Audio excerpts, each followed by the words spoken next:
নমস্কার বন্ধুরা, এটা আমার ইউটিউবের চ্যানেলের প্রথম ভিডিও।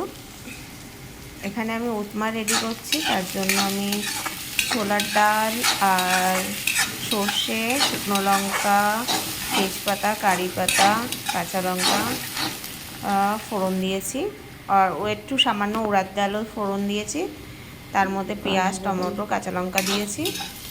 তার মধ্যে বাদাম দিয়েছি, চিনি বাদাম আর কাজু বাদাম ভেজে দিয়ে এবার আমার কাছে আগে থেকে ভাজা সুজি ছিল, সুজিটা আমি ভিডিও করতে ভুলে গেছিলাম। সুজিটা আমি আগেই ভেজে নিয়েছিলাম। কিছুটা গরম জল আমি মগে করে বসিয়ে দিয়েছি, পাশেই দেখতে পাবেন। পাশে গরম মানে পাশের চুলায় আমি হচ্ছে কিনা গরম জল দিয়ে বসিয়েছি সাথে সাথে, কারণ সুজিটা দেওয়ার সাথে সাথে আমি গরম জলটা দিয়ে দিয়েছি। এটা দিয়ে এবার ভেজে ভালো করে আমি এর মধ্যে গরম জলটা ঢেলে দিই। এবার এটা 5-7 মিনিটের মধ্যে রেডি হয়ে যাবে। এবার আমি ভালো করে একটু নাড়িয়ে দেবো, নাড়াতে নাড়াতেই হয়ে যাবে এটা অর্ধেকটা। দেখতে থাকুন আপনারা। যদি এরকম ধরনের ভিডিও, আপনাদের রান্নার ভিডিও, অন্য ধরনের ভিডিও যদি ভালো থাকে, আমি ইউটিউবের চ্যানেলে দেব। আপনারা ভিডিওটা লাইক করবেন, শেয়ার করবেন, কমেন্ট করবেন। যদি আপনাদের ভালো লেগে থাকে তাহলে আমাকে জানাবেন, তাহলে আমি আরও বেশি বেশি করে ভিডিও দেবো।